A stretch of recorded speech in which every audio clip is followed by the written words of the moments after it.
Hi friends, today we will discuss test and measurement evaluation in physical education. So మనకి ఇక్కడ నుంచి ఒక bit అయితే ఫామ్ అయ్యే అవకాశం ఉంది 100%గా. సో మనం డిఎస్సి సిలబస్ ఆధారంగా ఈరోజు ఈ వీడియోలో ఈ టాపిక్స్ అనేది డిస్కస్ చేస్తున్నామండి. సో ఇక్కడ ఏదైతే హైలైట్ చేసినానో సో ఆ టాపిక్స్ మొత్తం అయితే ఈ వీడియోలో అయితే డిస్కస్ చేస్తున్నాం. సో పూర్తిగా ఈ వీడియో ఎండ్ వరకు చూస్తారని ఆశిస్తున్నా. సో మీకు నచ్చినట్లయితే లైక్ చేయండి, అలాగే ఫ్రెండ్స్ వాళ్ళకు కూడా షేర్ చేయండి.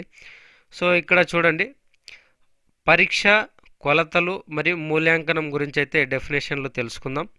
సో ఫస్ట్ ఇక్కడ పరీక్ష యొక్క అర్థం ఏమిటంటే ఒక నిర్దిష్ట గుణం లేదా సామర్థ్యాన్ని కొలవడానికి రూపొందించిన సాధనం. ఓకే, మళ్ళీ చూడండి, ఒక నిర్దిష్ట గుణం లేదా సామర్థ్యాన్ని కొలవడానికి రూపొందించిన సాధనం అండి. సో ఉదాహరణకు ఫిట్నెస్ టెస్ట్ ద్వారా విద్యార్థి సామర్థ్యాన్ని కొలవడం అండి. ఓకే, సో ఫిట్నెస్ టెస్ట్ ద్వారా విద్యార్థి సామర్థ్యాన్ని కొలవడము సో టెస్ట్ అంటామండి. ఓకే, సో నెక్స్ట్ మెజర్మెంట్ అంటే ఏమిటంటే తెలుసుకుందాం. సో మెజర్మెంట్ యొక్క అర్థం ఏమిటంటే సాధనాల సహాయంతో ఒక వ్యక్తి గుణాలను గణాత్మకంగా కొలిచే ప్రక్రియ అండి. సో ఉదాహరణకు 100 మీటర్ పరుగుల సమయంలో సెకండ్లో కొలవడం. సో ఒక క్రీడాకారుడు 100 మీటర్స్లో పాల్గొన్నప్పుడు ఆ 100 మీటర్స్ను రీచ్ అయిన తర్వాత ఎంత సమయంలో రీచ్ అయ్యాడో ఆ ఆ యొక్క సెకండ్స్నే మనం ఏమంటామంటే మెజర్మెంట్ అంటాం. సో ఆ సెకండ్స్ లెక్కించడాన్ని మనం ఏమంటామంటే మెజర్మెంట్ అని. ఓకే, సో ఇక్కడ గణాంకాలు అంటే లెక్కించడం అండి, అంటే నంబర్స్ ఉంటాయి కదా, సో ఆ నంబర్స్లో తెలియజేసేదాన్ని మనం ఏమంటాం అంటే మెజర్మెంట్ అంటాం. సో నెక్స్ట్ మూల్యాంకనం అండి. సో ఇక్కడ మూల్యాంకనం యొక్క అర్థం ఏమిటంటే పరీక్ష లేదా కొలత ఫలితాలను విశ్లేషించి వాటి విలువలను నిర్ణయించడం. సో ఉదాహరణకు ఫిట్నెస్ టెస్ట్ ఆధారంగా ఆరోగ్య స్థాయిని అంచనా వేయడం. ఓకే, సో ఇక్కడ ఇవాల్యుయేషన్ ఏమంటే పరీక్ష లేదా కొలతల ఫలితాలను విశ్లేషించి వాటి విలువలను నిర్ణయించడం. సో ఉదాహరణకు ఫిట్నెస్ టెస్ట్ ఆధారంగా ఆరోగ్య స్థాయిని అంచనా వేయడం అనేది దాని యొక్క అర్థం అండి. ఓకే, నెక్స్ట్ ఇక్కడ చూడండి, importance of physical education, need and importance of physical education. So ఇది కూడా ఇంపార్టెంట్. సో ఇక్కడ పర్ఫార్మెన్స్ను కొలవడం, నెక్స్ట్ వచ్చేసి ప్రగతిని అంచనా వేయడం, వ్యక్తిగత మార్పులను గుర్తించడం, కార్యక్రమాలను పెరుగుదల చూడడం అండి. సో ఇక్కడ ఏమేమి అవసరమవుతాయి అంటే పర్ఫార్మెన్స్ కొలవడంలో ఏం అవసరం అవుతుందంటే విద్యార్థుల సామర్థ్యాలు మరియు నైపుణ్యాలను గుర్తించడానికి అవసరం అవుతుంది. నెక్స్ట్ ప్రగతిని అంచనా వేయడం, సో ఇక్కడ శిక్షణ ఫలితాలను పరిశీలించడానికి అవసరం అవుతుందండి. ఓకే, సో నెక్స్ట్ వ్యక్తిగత మార్పులను గుర్తించడం, సో అభివృద్ధి అవసరాలను తెలుసుకోవడానికి అవసరం అవుతుంది. నెక్స్ట్ కార్యక్రమాలను మెరుగుదల. ఓకే, సో ఇక్కడ శిక్షణ పద్ధతులను మార్చడం. సో నెక్స్ట్ చూడండి, ఇక్కడ చాలా ఇంపార్టెంట్, 100% ఇక్కడ బిట్ ఫామ్ అయ్యే అవకాశం ఉంది. Okay, principles of evaluation, so మూల్యాంకనం ప్రాథమిక సూత్రాలు, ఇక్కడ 100% బిట్ ఫామ్ అయ్యే అవకాశం ఉంది. ఓకే, సో ఇక్కడ ఉద్దేశ్యం, స్పష్టత. సో దీని యొక్క మీనింగ్ ఏమంటే ఏ లక్ష్యాన్ని కొలవాలనుకుంటున్నామో ముందుగానే నిర్ణయించుకోవడం. సో మనం ఏదైనా ఒక క్రీడాకారుని హైట్ కొలవాలనుకుంటున్నామో ముందుగానే నిర్ణయించుకోవాలి, వెయిట్ కొలవాలనుకుంటున్నామో అది కూడా ముందుగానే నిర్ణయించుకోవాలి. ఓకే, సో లేదా 100 మీటర్స్లో మనం టైం కొలవాలనుకుంటున్నామో టైంని ఎంచుకోవాలి, దూరాన్ని కొలవాలనుకుంటున్నామో ముందే నిర్ణయించుకోవాలి. సో దాన్ని ఏమంటామంటే ఉద్దేశం, స్పష్టత అంటాం. ఓకే, సో నెక్స్ట్ ప్రామాణికత, దీన్నే మనం ఏమంటామంటే వ్యాలిడిటీ అంటాం. సో పరీక్ష నిజమైన అంశాన్ని కొలవగలగాలి. సో ఇది చాలా ఇంపార్టెంట్. సో పరీక్ష నిజమైన అంశాన్ని కొలవగలగాలి.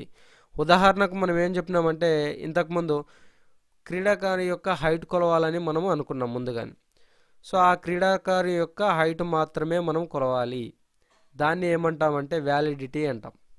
సో క్రీడాకారుని యొక్క హైట్ కొలవాలనుకొని మనం వెయిట్ కొలిచామనుకో అక్కడ మనకి వ్యాలిడిటీ లేదు అని అర్థమైందా?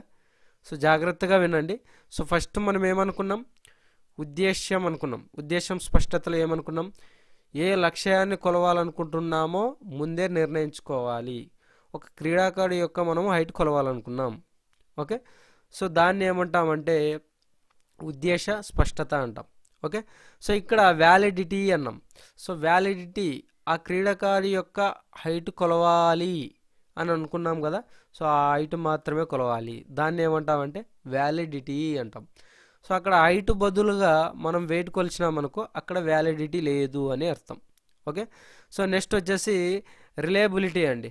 అంటే ఫలితాలు స్థిరంగా ఉండాలి. సో ఏ క్రీడాకారి యొక్క ఫలితాలు స్థిరంగా ఉండాలి. సపోజ్ నేను ఒక లాంగ్ జంప్ అనేది దూకినాను.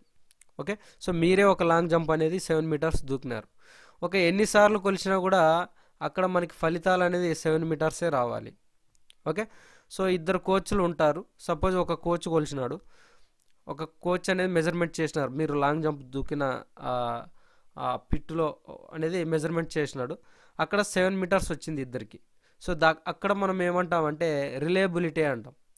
సో అదే డిఫరెంట్గా వచ్చింది అనుకో, ఒక కోచ్కేమో 7 మీటర్స్, ఇంకొక కోచ్కేమో 6.8 మీటర్స్ వచ్చినాయి అనుకో, అంటే 6.8 మీటర్స్ వచ్చినాయి అనుకో, అక్కడ రిలయబిలిటీ లేదు అని మనం చెప్పవచ్చు. నెక్స్ట్ తటస్థత. సో దీన్నే మనం ఏమంటామంటే ఆబ్జెక్టివిటీ అంటాం. అంటే వ్యక్తిగత అభిప్రాయాలు ప్రభావితం చేయకూడదు. ఓకే, సో నెక్స్ట్ ఇక్కడ చూడండి సౌలభ్యం, అంటే ఫీజిబిలిటీ అంటాం దీన్ని. నిర్వహణ సులభంగా ఉండాలి. ఓకే, నిర్వహణ సులభంగా ఉండాలి. నెక్స్ట్ ఇక్కడ చూడండి, ఇక్కడ కూడా చాలా important criteria of good test అండి. సో ఇక్కడ కూడా మనకి బిట్ ఫామ్ అయ్యే అవకాశం ఉంది. సో ఇంతకుముందు వచ్చిన టాపిక్ పాయింట్సే వస్తాయి ఇక్కడ కూడా, కాకపోతే ఒక 2 పాయింట్స్ చేంజ్ అయితే ఉన్నాయి. సో ఇక్కడ కూడా మనకి వ్యాలిడిటీ ఉంది, అంటే ప్రామాణికత అనేది ఉండేది. పరీక్ష యొక్క సరిగ్గా కొలిచే సామర్థ్యం అండి.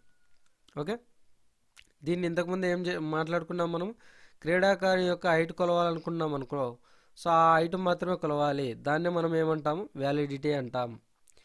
హైట్ బదులుగా మనం వెయిట్ కొలిచామనుకో అక్కడ వ్యాలిడిటీ లేదు అని మనం చెప్పవచ్చు. ఓకే, సో మనం ముందుగానే మనం వెయిట్ కొలవాలనుకుంటాం. సో అక్కడ మనం ఏం కొలవాలి, వెయిట్ మాత్రమే కొలవాలి. వెయిట్ బదులుగా మనము హైట్ కొలిచినామనుకో అక్కడ కూడా వ్యాలిడిటీ లేదు అని చెప్పవచ్చు. Next reliability. సో పరీక్ష పునరావృతం చేసినప్పుడు కూడా సమాన ఫలితాలు అనేది రావాలి. అంటే ఒక క్రీడాకారి యొక్క మెజర్మెంటు ఎన్నిసార్లు కొలిచినా సేమ్ ఫలితాలు అనేది రావాలి. ఓకే, సో ఏదైనా ఒక క్రీడాకారుడు పర్ఫార్మెన్స్లో అక్కడ ఒకసారి పర్ఫార్మెన్స్ చేసి ఉంటాడు, సో ఆ పర్ఫార్మెన్స్లో మనకి రిజల్ట్ అనేది సేమ్గా రావాలి. ఓకే, నెక్స్ట్ అనుకూలత, అంటే యూజిబిలిటీ అండి. ఉపయోగించేందుకు తేలిగ్గా ఉండాలి. ఓకే, నెక్స్ట్ వచ్చేసి స్టాండర్డైజేషన్ వచ్చేసి శాస్త్రీయంగా రూపొందించబడిన పరీక్ష అయి ఉండాలి. ఓకే, సో ఇది ఫ్రెండ్స్ ఈరోజు వీడియో. మీకు నచ్చినట్లయితే లైక్ చేయండి. మన ఛానల్ తప్పకుండా సబ్స్క్రైబ్ చేస్తారని ఆశిస్తున్నాను. మీ ఫ్రెండ్స్ వాళ్ళకు కూడా షేర్ చేసుకోండి. ఓకే, ఏవైతే ఇక్కడ చూడండి, ఇక్కడ మనకి 100% బిట్ ఫామ్ అయ్యే అవకాశం ఉంది. ఎక్కడెక్కడ అంటే criteria of good test, next వచ్చేసి ప్రిన్సిపల్స్ ఆఫ్ ఇవాల్యూషన్. సో ఇక్కడ నీడ్ అండ్ ఇంపార్టెన్స్ అనేది అంతగా ఫోకస్ చేయొద్దండి, కాకపోతే ఒకసారి చదవండి. నెక్స్ట్ వచ్చేసి ఇక్కడ డెఫినేషన్లు అండి, పరీక్ష, మెజర్మెంటు, ఇవాల్యూషను. సో ఇవి ఇంపార్టెంట్ అండి. సో వీటిపైన ఎక్కువ ఫోకస్ చేస్తారని నేను ఆశిస్తున్నాను. ఓకే, సో మరిన్ని వీడియోస్ కావాలంటే మన ఛానల్ తప్పకుండా సబ్స్క్రైబ్ చేసుకోండి. సో ఏవైనా వీడియోస్ చేస్తే మీకు లేటెస్ట్గా అందరికంటే ముందుగా చేరుతుంది.